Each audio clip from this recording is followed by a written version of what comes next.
5 राज्यों में हुए चुनाव के बाद 4 राज्यों में जिस तरीके से मुख्यमंत्री के चेहरे को लेकर 2 राज्य ऐसे हैं जिनमें मुख्यमंत्री के चेहरे अब तक डिसाइड नहीं हो पाए, उसको लेकर प्रधानमंत्री आवास पर एक बड़ी बैठक बीजेपी की चल रही थी जो कि खत्म हो गई है। मीटिंग से बाहर निकले जेपी नड्डा। 4 राज्यों में सरकार गठन पर मंथन हुआ है। बैठक में अमित शाह, राजनाथ सिंह और बीएल संतोष मौजूद रहे थे। तो ये बड़ी खबर आपको बता रहे हैं दिल्ली से, जहां पर प्रधानमंत्री आवास पर गोवा और उत्तराखंड को लेकर बैठक चल रही थी और इस बैठक में बीजेपी के राष्ट्रीय अध्यक्ष जेपी नड्डा मौजूद थे और उसके साथ ही राजनाथ सिंह और बीएल संतोष भी इस बैठक में मौजूद रहे हैं।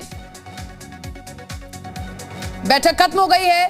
कल विधान मंडल दल की बैठक उत्तराखंड में होनी है। तारीख शपथ ग्रहण की सामने आ चुकी है, लेकिन अब तक मुख्यमंत्री का चेहरा कौन होगा इस पर से पर्दा नहीं उठ पाया है।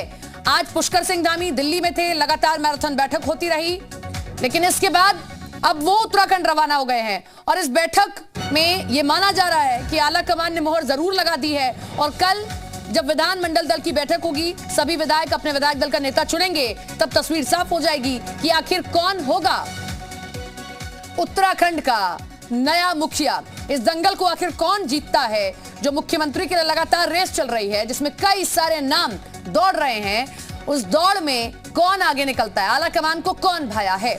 ये बैठक प्रधानमंत्री आवास पर दिल्ली में हो रही थी, जिसमें अमित शाह, राजनाथ सिंह, बीएल संतोष मौजूद थे। राजनाथ सिंह पर्यवेक्षक भी बनाए गए उत्तराखंड के, बीएल संतोष महामंत्री है संगठन में, किस तरीके से हर एक चुनाव में बड़ी भूमिका निभाते रहे हैं। अमित शाह से सुबह भी पुष्कर सिंह धामी की मुलाकात हुई, उससे पहले भी मुलाकात की गई थी।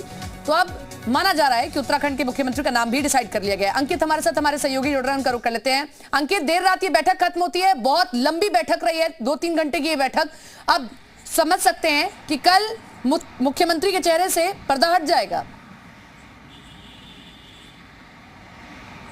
जी, साफ तौर पर 4 घंटे लगातार बैठक चली है। 6 बजे से शुरू हुई थी ये पूरी मैराथन। आज जो सुबह से मैराथन बैठक रही हैं, उनके बाद ये सबसे बड़ी बैठक में से एक है, क्योंकि यहाँ खुद अध्यक्षता कर रहे थे प्राइम मिनिस्टर नरेंद्र मोदी, यानी प्रधानमंत्री खुद इसकी अध्यक्षता कर रहे थे, जिसमें अमित शाह भी शामिल थे और साथ ही शामिल थे जेपी नड्डा भी और राजनाथ सिंह और बीएल संतोष संगठन महामंत्री भी। तो यानी ये जो बैठक हुई है, इसका सिर्फ केंद्र यही था कि जो 2 राज्यों में मुख्यमंत्री का चेहरा है, उसका जो अभी कयासों के दौर है, उनमें से एक नाम निकल करके बाहर आ जाए। यानी मोहर लग चुकी है। अब से कुछ देर पहले जेपी नड्डा यहाँ से निकले हैं, उनके साथ में तमाम राजनाथ सिंह और बीएल संतोष भी रवाना हो गए हैं।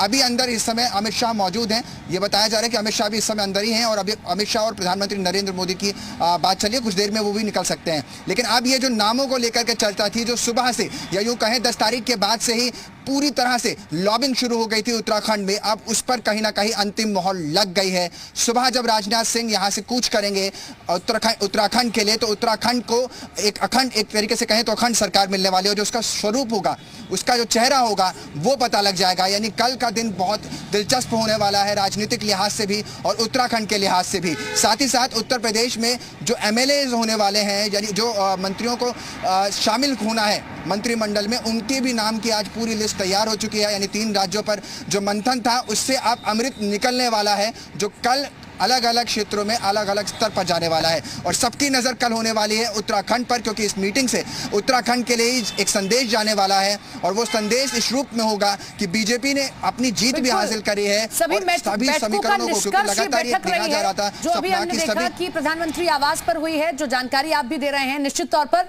कल जब विधानमंडल की बैठक होगी, विधायक दल की बैठक होगी और उसमें विधायक सभी अपना नेता चुनेंगे, तो देखना होगा कि कौन है उत्तराखंड का नया मुखिया। बहुत बहुत शुक्रिया आपका जुड़ने के लिए, तमाम जानकारी के लिए।